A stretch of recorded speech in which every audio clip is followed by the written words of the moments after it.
Hello, and this is a video explaining how to navigate your book. If you're using the PDF, I don't expect you to print out 124 pages. Um, you will open up the bookmarks, and you can see. And if you're using a different reader besides Adobe, these buttons will be different. But this is how you do it in Adobe. I've set bookmarks for every assignment in the book, notes, chapters, etc., in order for you to be able to easily navigate this. Um, and while we're at it, I'm going to go over the syllabus. Um, the best way to reach me, flat out, is emailing me at cgendron@westfield.ma.edu. There there is a message tool within Plato, but I don't check that as often. My email goes directly to my phone, whereas the Blackboard messaging tool does not. My office hours are online and already scheduled in our course calendar, which is the next thing that I'm going to go over. I do not have an in-person office. I do not meet with students in person. I live 3 hours away from campus, and therefore an in-person meeting is impossible. So email me and we can do online meetings. There is a tool that we can use, which there will also be a video explaining how to use Blackboard Collaborate, and how to navigate that tool. For grading, you have quizzes, a portfolio, and a midterm and a final. Your quizzes are 50% of your grade. Your in-class and group work portfolio is 30% of your grade. Your midterm and final are 10% each. This is the scale in which you are graded. It's pretty straightforward. From an A to an F. Let's see. I allow rewrites on quizzes up to a 70. The quizzes will be based on your homework problems. While I don't grade homework problems, I will be online to review homework problems the day before the day before I assign you the quiz.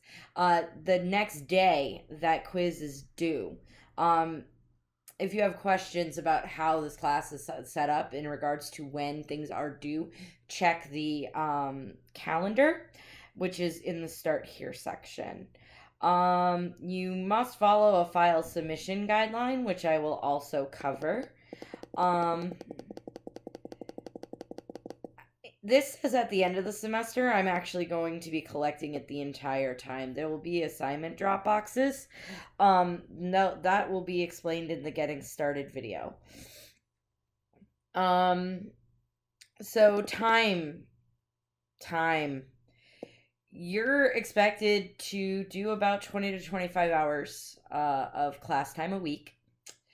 And this time will vary depending on the student. Remember, this is a full semester course compressed into 6 weeks. So there's something due almost every day. If you need extra time or have an absence or a gap in login, you need to email me before that gap or as soon as possible during that gap. You need to provide necessary documentation. Academic honesty, this is fairly straightforward. You can check this link to have a full view of our school's academic honesty policy, and I will be following it to the letter. There is, whoopsie. Nope. Oh man. And this is exactly why I have bookmarks.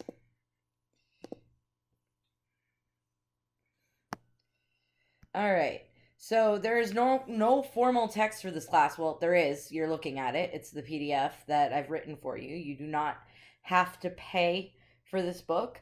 I wrote it and I give it to you for free. However, there is a supply list that may seem a little weird, but it's like a lab box. I try to keep it under $15. And that is also in your Start Here folder.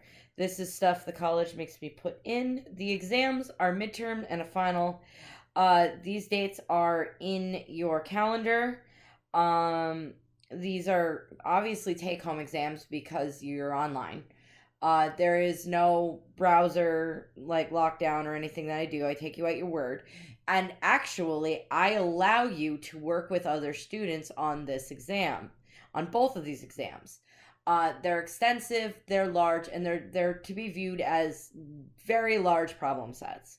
Um, what I do expect of you is to notate who you worked with before you submit it. And I also expect you to submit your own work. No, Johnny does problem one and Billy does problem two and you copy your work. That is unacceptable to me, and I will give zeros to anyone caught doing that. Every problem must be a reflection of your own work. If you're highly encouraged to come see me in office hours or make an appointment. It just has to be online. This is the accommodations section. You can take a peek at that at your leisure. So let's look at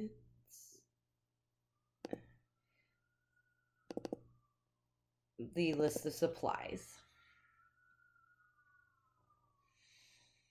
You will need a balloon pump, twisting balloons, and square paper for origami. You also, optional, can buy colored pencils, pens, and crayons. The balloon pump and the twisting balloons are for a group work activity. And I'm going to take you to this website because I absolutely want to show you which ones you need to get. You need these long, thin ones because we're making balloon animals, okay? These at Walmart are $2.46. There's also a balloon pump that you can get at Walmart. Although I don't support the evil empire, but it's cheap. So ultimately that rules out any politics I may or may not have about Walmart. So those are things you need. I promise you that these balloons are very hard to blow up without one of these. So I highly suggest you get those items. And let's see, on the square paper for origami list, this last one, this is a memo cube. These papers are 3 inches by 3 inches. They're a little stiff, but they're the perfect size for our origami activity, and I've used them regularly with some success. Actually, more than some success, with success. And if when you're done with them for origami, you have scrap paper for your office. These you can sometimes buy on sale for cheaper than $5. But it's perfect for what we need. You could get origami paper, but that'll run you more money, and you need 30 pieces of it. So I highly suggest this block of 500. It's what I'll be using in the videos and what the people in YouTube will be using in the videos to talk you through making these origami examples. So that is the supply list. Now let's talk about the file submission policy. I'm very, very picky. Well, Blackboard is very, very picky about the files you can submit. It accepts doc, docx, XLS, XLSX, PPT, PPTX, and PDF. The only ones that you'll probably need for me are the docx and the PDF. Okay, make sure there's no symbols or spaces. If I get anything that Blackboard doesn't like, I will give you a 0 and you will be asked to resubmit. If this happens after the final exam is due, after it's my grading time, you've run out of time to replace that file. So please be diligent. That's the word I'm looking for. Diligent in and pay attention to how you're naming your files and how you submit them. Do not, I repeat, please do not send me any of these. These guys, I can't read. I don't have a Mac. I'm not a Mac person. I can't even download those and read them. Okay? Do not send them to me. Blackboard does not render these in the grading window. So if you want to take a picture of your work, you need to import them into Word documents.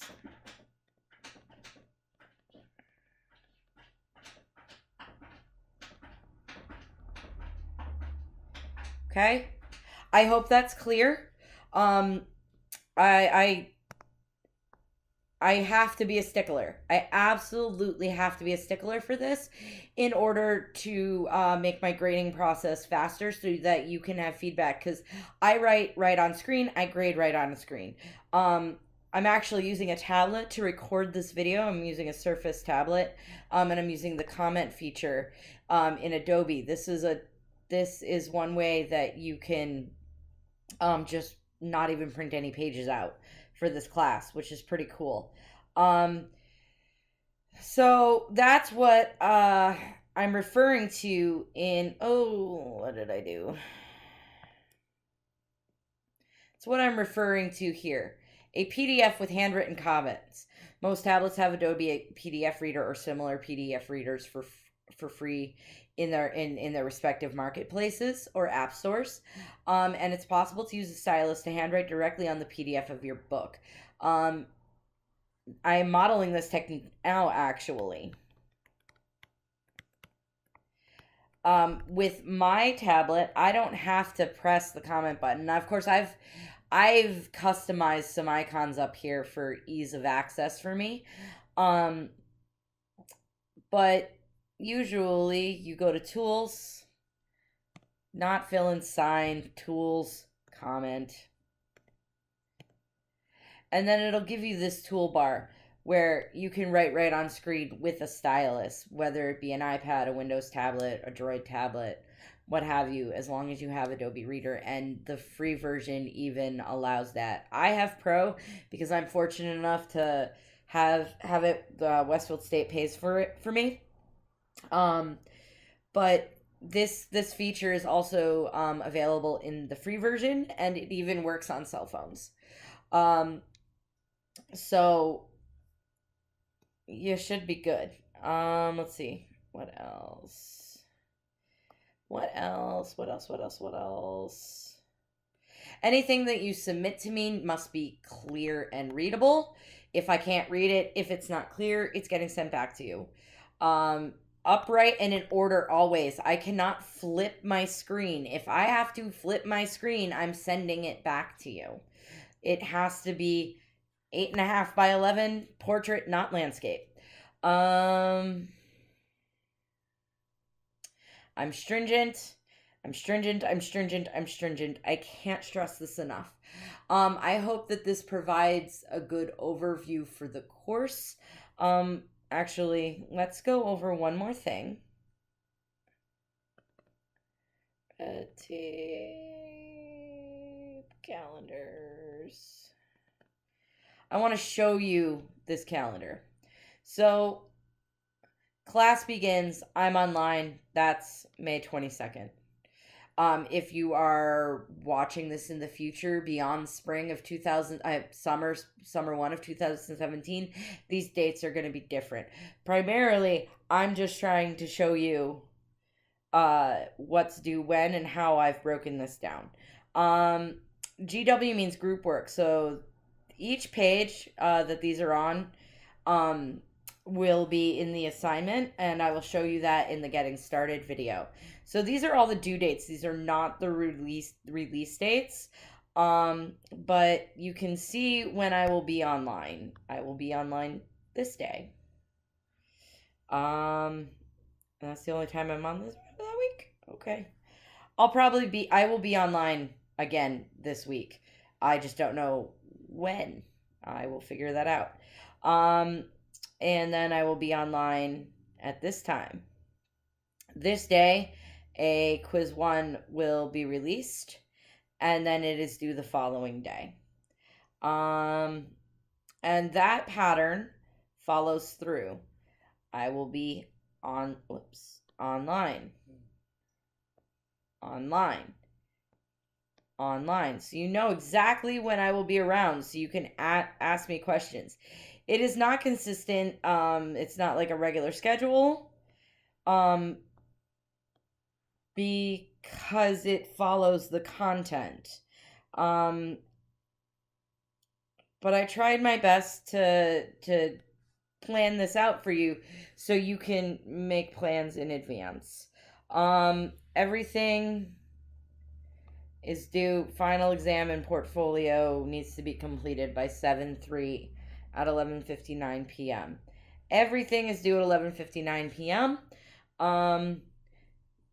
Okay, I think that is suitable for a course overview, and I will definitely be making a getting started video so that you can go through and see how the course is set up in Blackboard. Bye for now.